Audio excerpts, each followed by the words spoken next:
students, myself Dr. Komal Rathod, Assistant Professor, Department of Kaumar Bhritya, Faculty of Ayurvedic Science, Jyoti Vidyapeeth, Women's University, Jaipur Rajasthan. Students, आज हम पढ़ेंगे कौमार भृत्य की lecture series में। हमने previous topic में पढ़ा था नवजात शिशु परिचर्या। कौमार भृत्य हमारी लेक्चर सीरीज चल रही है, इसके अंदर हमने पढ़ा था नवजात शिशु परिचर्या। तो नवजात शिशु परिचर्या जो है टॉपिक अपने आप में बहुत बड़ा है, इसीलिए अब हम आज इसका पार्ट 2 लेके आए हैं। अब इस पार्ट 2 के अंदर ना मैंने प्रीवियस सेक्शन में आपको अलग अलग आचार्यों के अकॉर्डिंग बताया था कि डिफरेंट आचार्य ने, जैसे आचार्य चरक, आचार्य सुश्रुत, आचार्य वाग्भट, इन्होंने नवजात शिशु परिचर्या के अलग अलग क्रम बताए, अलग अलग स्टेप्स बताए हैं कि सबसे पहले कौन सा क्रम करना चाहिए। जैसे कि बात करें आचार्य चरक की, तो आचार्य चरक ने सबसे पहले जैसे प्राण प्रत्यागमन बताया, ठीक है। इसके बाद क्या बताया? नाल छेदन, फिर बताया स्नान, मुख विशोधन, ठीक है। देन इसके बाद मुख विशोधन के बाद में उन्होंने क्या बताया था? गर्भोदक वमन। देन इसके बाद जात रक्षा कर्म, फिर जात कर्म।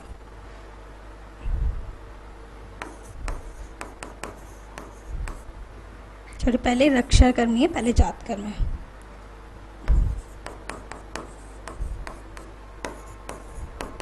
ठीक है, ये आचार्य चरक के अनुसार है ना। ऐसे ही सुश्रुत की बात करें तो उन्होंने पहले ये ना बताया, उन्होंने पहले क्या बताया? उन्होंने बताया उल्वा परिमार्जन, ठीक है। बाकी की अलग अलग हैं जो मैं आपको बताऊंगी, अलग अलग स्टेप्स हैं, लेकिन हम अब इन सब का डिटेल में डिस्क्रिप्शन करेंगे, डिटेल में इनके बारे में पढ़ेंगे, ठीक है। कि अब ये प्राण प्रत्यागमन होता क्या है, मुख विशोधन, नाल छेदन, स्नान वगैरह कब और किस ड्यूरेशन में करवाते हैं। नाल छेदन की बात चल रही है तो बच्चे का किस अवस्था में या कितने समय बाद, जन्म के कितने समय पश्चात हमें नाभि नाल छेदन करना है, तो ये सब चीजें हम अब डिटेल में पढ़ेंगे। तो इसमें देखिए, सबसे पहले बात करते हैं प्राण प्रत्यागमन की। प्राण प्रत्यागमन की बात कर रहे हैं हम सबसे पहले। तो देखिए,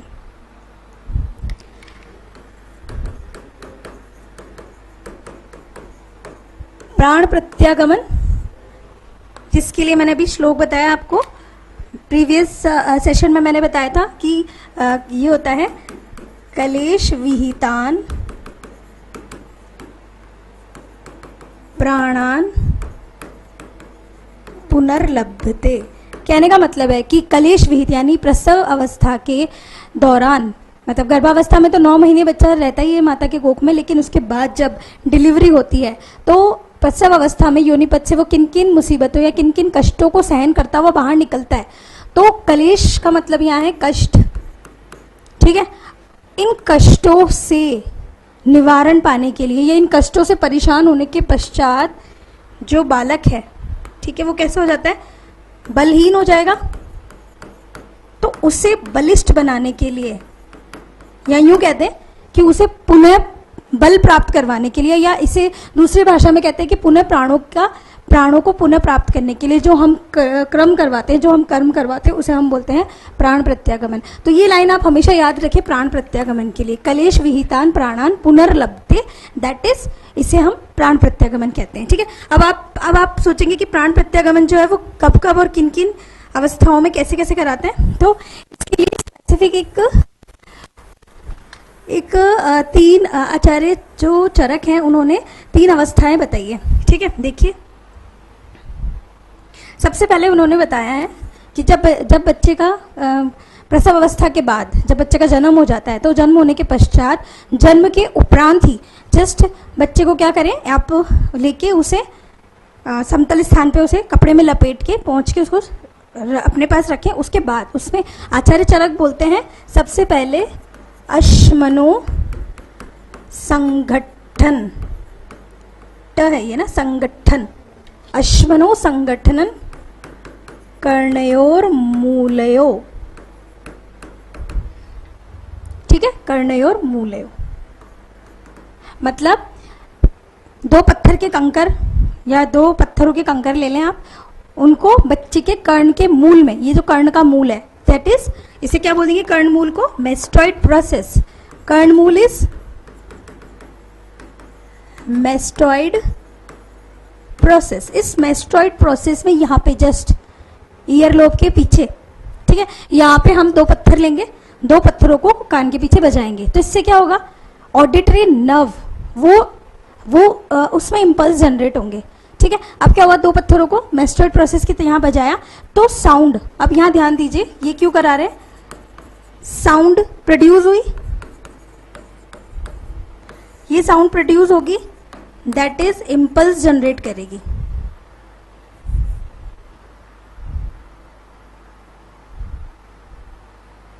ठीक है, इंपल्स जनरेट करेगी।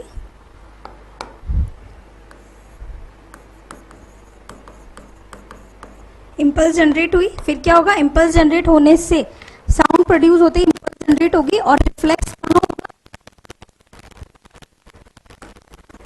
ऑडिटरी मिएटस में। ऑडिटरी मिएटस में होते ही बच्चे के कानों में जैसे ही साउंड रिफ्लेक्स जाएगा, ऑडिटरी मिएटस स्टिमुलेट होंगी, ये होंगी रिफ्लेक्सिव स्टिमुलेट। इनके स्टिमुलेट होते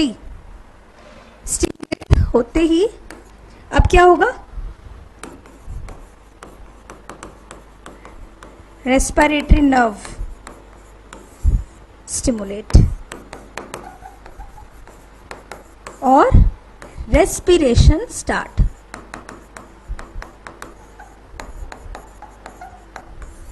हमें यही तो करवाना है, क्योंकि बच्चा जन्म लेने के बाद अगर सांस नहीं ले रहा, अचेत अवस्था में पड़ा है, ठीक है, बिल्कुल सांस नहीं ले पा रहा, हाथ पैर भी नहीं हिला पा रहा, इट मीन्स उसके प्राण, यूं मान लीजिए बच्चा एकदम डल अवस्था में पड़ा है, उसके कुछ भी हलचल नहीं हो रही है, तो उस अवस्था में आचार्य चरक ने प्राण प्रत्यागमन को बताया। उन्होंने कहा सबसे पहले हमें क्या करना है, अश्मनो संगठनम कर्णयोर मूलो, 2 पत्थर के टुकड़े लो और कान के कर्ण मूल में यहाँ नीचे उन्हें बजाना है।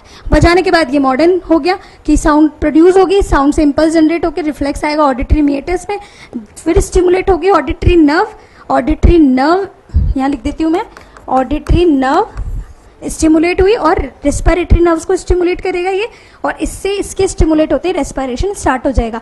तो वहीं बच्चा क्या करेगा, एकदम से रोने लगेगा और रोने से चिल्लाएगा, रोएगा, तो उसके लंग्स काम करेंगे, ठीक है। नेक्स्ट बताती हूँ, फर्स्ट हो गया अश्मनो संगठनम, दूसरा शीतोदक उष्णोदक, शीतोदक उष्णोदक परिषेको, मुख परिषेको, शीतोदक उष्णोदक मुख परिषेको, मुख परिषेको। अब यहां पे क्या होगा, अब यहां पे कोल्ड और हॉट वाटर से रिफ्लेक्स जनरेट करेंगे। आचार्य चरक कहते हैं कि शीतल जल, शीतल जल और उष्ण जल, देखो यहाँ पे वा शब्द आएगा, शीतोदक उष्णोदक व मुख परिषेको, ठीक है। तो शीतल जल और उष्ण जल से क्या करेंगे हम, मुख का सिंचन,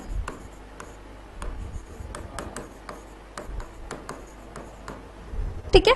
शीतल जल और उष्ण जल से मुख का सिंचन करेंगे। अब इससे क्या होगा, इसकी मॉडर्न पैथोलॉजी या क्या बनेगी, अब देखिए, अब यहाँ पे देखिए, है ना, कोल्ड एंड हॉट वाटर से ये क्या कर रहे हैं हम, स्प्रिंकल कर रहे हैं on baby face. Hot and cold water से हमने वो बच्चे के मुंह पे स्प्रिंकल किए। अब इससे क्या होगा, अब इससे उसके जो फेस पे, उनके फेस पे जो फेशियल नर्व है, फेशियल नर्व होगी स्टिमुलेट।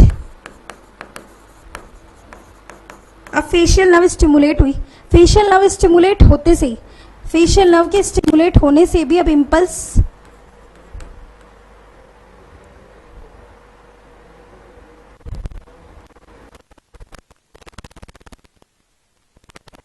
कहाँ जाएंगे, अब इस इंपल्स जाएंगे मिड ब्रेन, मिड ब्रेन से जाएंगे रेस्पिरेटरी सेंटर, रेस्पिरेटरी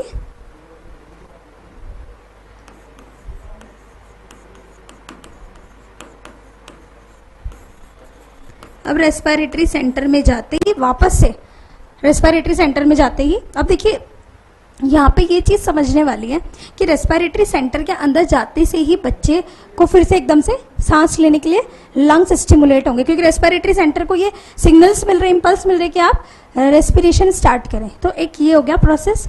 इसके बाद थर्ड प्रोसेस, थर्ड क्या था?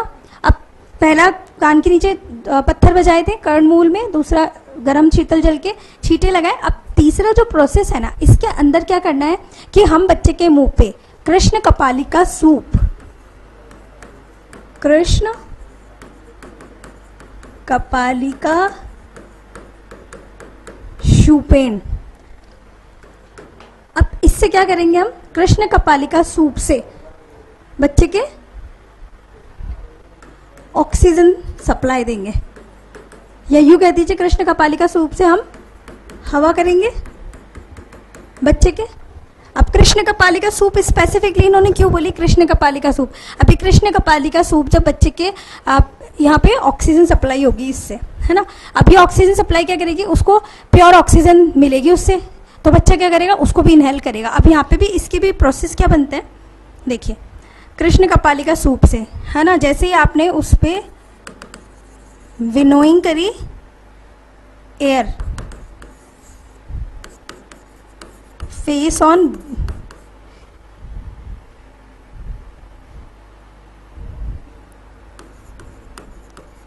बेबीज माउथ, फिर क्या होगा इससे? इससे फिर वापस रिफ्लेक्स से उसकी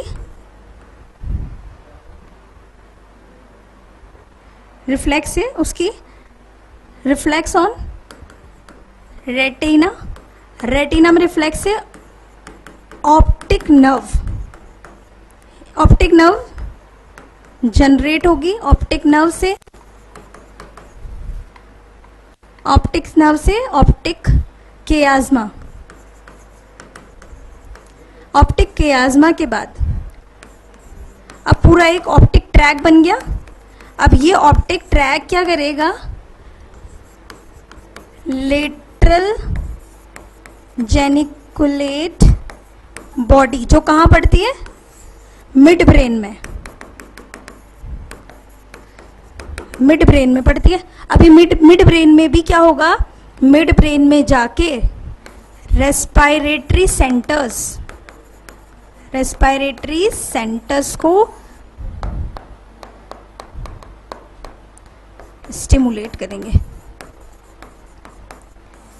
इसे स्टिमुलेट करते ही ऑक्सीजन लंग्स में जाएगी और बच्चा क्या करेगा? ब्रीदिंग।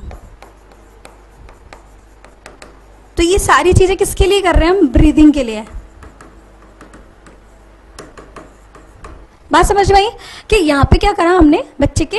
अब उस टाइम आचार्य जो चरक थे, अब वो उन्होंने इतना सब कुछ समझते हुए ये चीज बताई थी कि भाई कृष्ण कपालिका सूप से बच्चे के मुंह पे हवा करें, इससे बच्चे को ऑक्सीजन सप्लाई मिलेगी। और इसका मॉडर्न ट्रैक क्या बन गया कि जैसे हमने विनोइंग की एयर बच्चे के फेस पे, मुंह पे, तो वहां पे रेटाइना को रिफ्लेक्स मिला। रेटाइना से फिर optic nerve, optic chiasma, optic tract stimulate हुआ, और इसके स्टिमुलेट होते ही लेटरल जेनिकुलेट बॉडी जो मिड ब्रेन पे है, वो मिड ब्रेन से सिग्नल रेस्पिरेटरी सेंटर पे जाएगा और वो स्टिमुलेट होकर ऑक्सीजन में लंग्स को ऑक्सीजन मिलेगी और बच्चा ब्रीदिंग करेगा। तो वहां पे जो एपनिया की कंडीशन आई थी वो खत्म होकर बच्चा आराम से ब्रीदिंग करेगा। और हमें यही करना है प्राण प्रत्यागमन में कि जो बच्चा प्रसव पीड़ा से कष्ट में आने के बाद बलहीन हो चुका था, चेष्टाहीन हो चुका था, उसे ही तो हमें बल प्राप्त करवाना है, उसे ही तो हमें वापस पुनर्जीवित करना है। इसीलिए 3 प्रोसेस आचार्य चरक ने प्राण प्रत्यागमन के लिए बताया। ठीक है, तो ये हो गया हमारा आज फर्स्ट टॉपिक, नवजात शिशु परिचर्या का प्राण प्रत्यागमन। अब इसके बाद नेक्स्ट क्लास में हम आगे के क्रमों के बारे में डिटेल में पढ़ेंगे। ठीक है, तब तक के लिए थैंक यू, नमस्कार।